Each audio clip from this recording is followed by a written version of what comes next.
purpose of learning is so it's just aligned with the purpose of living. I don't think learning has a purpose. I think learning happens. So the purpose of learning,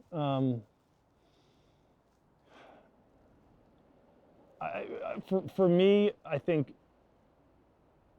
at its very basis, it's about growing your level of self-awareness, so you know better who you are, so you know better how you do and then can impact the world. But when you really learn, it is when you do it as an act of freedom. You need to be a responsible citizen, and to be a responsible citizen, you need to have a firm grasp of, the issues that are surrounding you, whether it's, what's going on in your community, what's going on in the world. And, a lot of these things might have some basis in science or art or literature, and you can sort of learn about all of these different areas from very different inputs. Good, powerful, meaningful learning occurs when the interest of the learner is matched with the capacity of a tutor. So the basic idea is you learn well what you're interested in learning. The purpose of learning is a very big question. One way in which I think about it is that,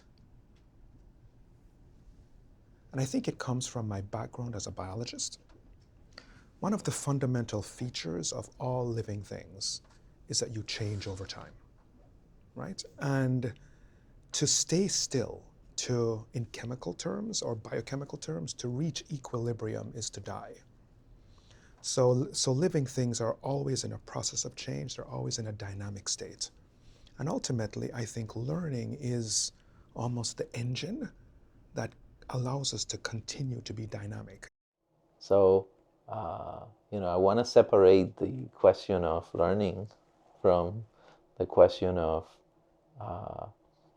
how we as a society, as a culture, as institutions, define both the kind of learning that matters, the kind of learning that we should measure, the kind of learning that becomes a threshold for other things, and the kind of learning that gives you a reward within the context of the institution.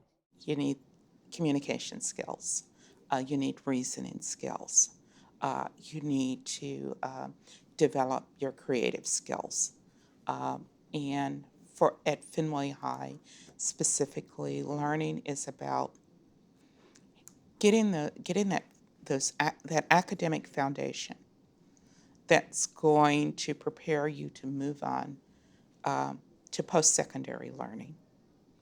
But it's also developing a world perspective. So quite often when we think about learning, and if we think about learning in the digital environment, the temptation is to think that learning is a single sort of definition. But ultimately, from one field to another field, broadly speaking, the aspiration for learning can be quite different. The best way, the most efficient way, and the most powerful way to sort of decide what should be learned is to ask the learners.